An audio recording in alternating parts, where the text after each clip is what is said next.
चलिए हमारा पहला क्वेश्चन नंबर दिया गया है, कांच को अतिशीतित द्रव क्यों माना जाता है? तो कांच को अतिशीतित द्रव इसलिए कहा जाता है क्योंकि यह ठोस होते हुए भी द्रव के गुण प्रदर्शित करता है। द्रव के समान इसमें प्रवाहित होने का गुण होता है। यह प्रक्रिया पुरानी इमारतों में देखा जा सकता है। कांच के ऊपरी तली पर पतला हो जाता है और निचली तली पर मोटा हो जाता है। इसका कहने का अर्थ यह है कि जब आप लोग देखे होंगे, जब कहीं पर जाइएगा और पुरानी इमारत जब शीशा का बना होगा, तो जब इस पर सूर्य का प्रकाश इस पर पड़ता है तो धीरे धीरे धीरे धीरे ऊपरी वाला तली वाला भाग पिघल करके ये नीचे की ओर आ जाता है। और जब यहाँ से पिघल जाएगा तो यहाँ तो पतला हो जाएगा, अब पिघल पिघल करके नीचे आ जाएगा तो यहाँ पर मोटा हो जाएगा। यही बात इसमें कहा गया है कि यह पुरानी इमारतों में देखा जा सकता है। कांच के ऊपरी तली पर, यहाँ पर जब कांच के तली पर यहाँ पर सूर्य का प्रकाश पड़ेगा तो यहाँ पर धीरे धीरे पिघल करके नीचे की ओर आएगा। यहाँ पर यही कहा गया, कांच के ऊपरी तली पर पतला हो जाता है, यहाँ पर पतला हो जाएगा और निचला तली पर मोटा हो जाता है, और निचला पिघल करके सब नीचे आ जाएगा तो यहाँ पर तो मोटा हो जाएगा। इसलिए कहा गया है कांच को अतिशीतित द्रव, और इसमें द्रव के जैसा प्रवाहित होने का गुण होता है। यह ठोस होता है लेकिन द्रव के जैसा प्रवाहित होने का गुण होता है। अगला क्वेश्चन नंबर दिया गया है, दूसरा क्वेश्चन नंबर दिया गया है, नेटवर्क ठोस किसे कहते हैं? उदाहरण दे। ये क्वेश्चन आपको 2024 और 2022 में पूछा गया है। नेटवर्क ठोस किसे कहते हैं? तो वैसे ठोस जिसके अणु परमाणु के बीच सहसंयोजी बंधन बल द्वारा जुड़ा होता है उसे नेटवर्क ठोस अथवा सहसंयोजी ठोस। देखिए यहाँ पर नेटवर्क ठोस को ही सहसंयोजी ठोस कहा जाता है। यह बहुत ज्यादा सब्जेक्टिव में भी पूछा जाता है और ऑब्जेक्टिव में भी पूछा जाता है कि कौन सा उदाहरण बताएं कि सहसंयोजी ठोस है। तो देखिए इसमें आप लोग 4 को याद रखिएगा। पहला हो गया हीरा, दूसरा हो गया ग्रेफाइट, और तीसरा हो जाएगा तीसरा हो जाएगा क्वार्ट्ज, और चौथा हो जाएगा SiC। ये आप चारों देख रहे हैं, ये बार बार ऑब्जेक्टिव में जाकर के देखिएगा तो बार बार क्वेश्चन ये पूछता है। यह ऑब्जेक्टिव और सब्जेक्टिव दोनों में पूछा जाता है। यह वैसे ठोस जिसके अणु और परमाणु के बीच सहसंयोजी बंधन द्वारा जुड़ा होता है उसे नेटवर्क ठोस या सहसंयोजी ठोस, नेटवर्क ठोस को ही सहसंयोजी ठोस कहते हैं। चलिए हमारा अगला क्वेश्चन नंबर दिया गया है, क्रिस्टल और अक्रिस्टल में अंतर बताएं। क्रिस्टल और अक्रिस्टल में अंतर होता है, इसकी एक निश्चित ज्यामितीय आकृति होती है जबकि इसकी एक निश्चित ज्यामितीय आकृति नहीं होती है। इसको बराबर बराबर भागों में बांटा जा सकता है, इसको बराबर बराबर भागों में बांटा नहीं जा सकता है। तीसरा दिया हुआ है, इसका द्रव्यमान निश्चित होता है और इसका द्रव्यमान यहाँ पर नहीं होगा, इसका द्रव्यमान निश्चित नहीं होता है।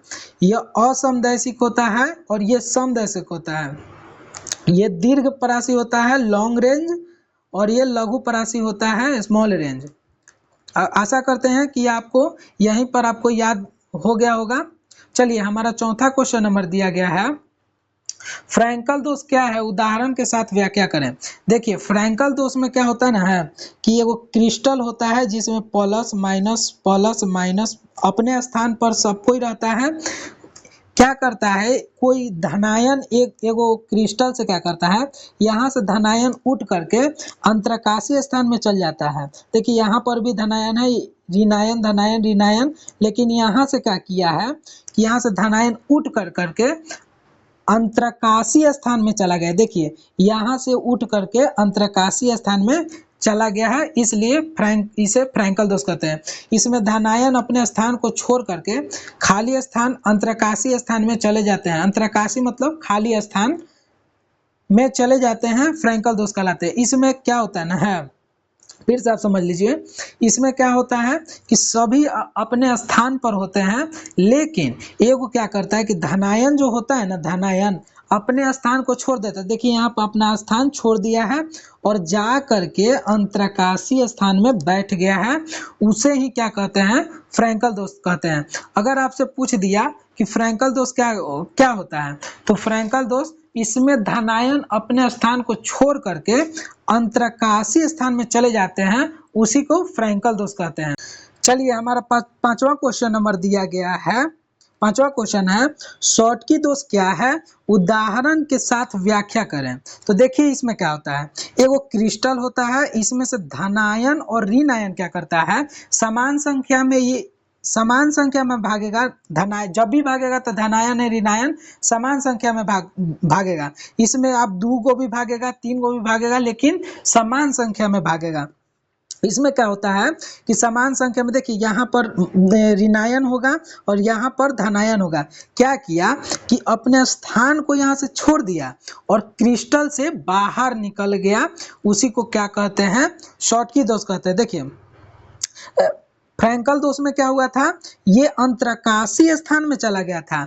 और शॉर्टकी दोष में क्या होता है, इसमें से धनायन और ऋणायन क्या करता है, सॉरी यहाँ पर एक मिनट, सॉरी यहाँ पे क्या होगा, देखिए यहाँ पर ऋणायन होगा, यहाँ पर धनायन होगा, अपने स्थान को छोड़ देता है और क्रिस्टल को छोड़ करके भाग जाता है। प्लस और माइनस क्रिस्टल को ही छोड़ करके भाग गया।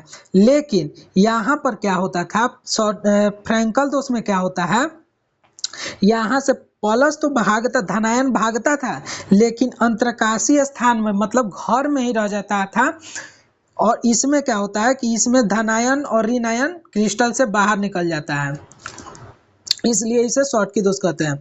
समान संख्या में धनायन और ऋणायन क्रिस्टल से बाहर निकल जाते हैं, उसी को क्या कहते हैं, शॉर्टकी दोष। देखिए यहाँ पर ऋणायन और धनायन क्रिस्टल से बाहर निकल गया, निकल करके भाग गया, उसी को क्या कहते हैं, शॉर्टकी दोष। आशा करते हैं कि आपको यह वीडियो अच्छा लगा होगा, और अगर समझ में आया होगा तो लाइक शेयर एंड सब्सक्राइब जरूर कीजिएगा, अपने दोस्तों के पास शेयर जरूर कीजिएगा। और अगर आप चाहते हैं कि हम टेस्ट दें तो इसके वीडियो के डिस्क्रिप्शन में आपको एक ऐप डाउनलोड करने का ऑप्शन मिलेगा, जा करके आप लोग ऐप डाउनलोड कीजिएगा और उस पर डेली 20 गो ऑब्जेक्टिव होता है हर सब्जेक्ट का। मतलब एक दिन हो गया केमिस्ट्री, एक दिन फिजिक्स, एक दिन हिंदी, इंग्लिश, ऐसे ही आपका यहाँ पर ऑब्जेक्टिव होता है। तो आप लोग जा करके टेस्ट लगाने न भूलिएगा और लाइक शेयर एंड सब्सक्राइब जरूर कीजिएगा। धन्यवाद।